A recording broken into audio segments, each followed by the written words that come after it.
Gimanduan ni Cebu City Mayor Mike Rama ang Office of the Building Official kung obo nga susihon ang sitwasyon sa building. Dinahulog ang 4 anyos si batang lalaki gikan sa ika-27 kanda na misangpot sa kamatayon sa bata.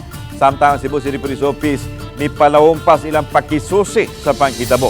Sa na natong detalye, pinaagi nining report.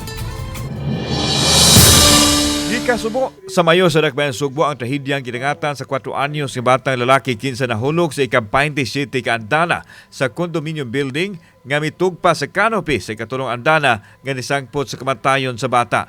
Subay nini, gimanduan sa Mayor ang ubo nga mopahigayon og pakisusi sa itabo, din gustong masayran di lang ang posibilidad nga nataligaman sa nagbantay ang bata apan lakip na usab ang safety feature sa edipisyo. Gimugatan sa Mayor nga angayan yun untang tutukan ang mga bata aron malikay sa disgrasya. Number 1, kay balo mo muna ay ubo. Part man na sa security and safety. Kita dyan ko anak nga, dili na basta-basta, mahagbong gali ang bata, asa man ang ginikanan. Samtang gipalawan usab sa Cebu City Police Office ang ilang investigasyon sa nahitabo.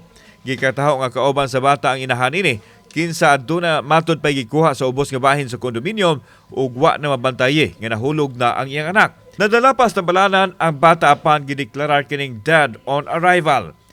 We just don't rely on that. We also have to validate it. So manguha pa may mga additional pod nga mga ebidensya like for example mga CCTV. Sa official statement sa tagdumala sa kondominium, alas 6:50 sa buntag na dawat nila ang incident report kalabot sa pagkahulog sa bata.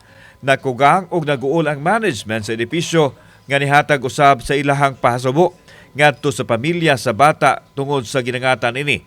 Gipaniguro sab nila nga ipatuman ang hugot nga kaluwasan sa mga tao sa ilang edipisyo. Samtang wa pa muluwat og pamahayag ang inahan sa bata.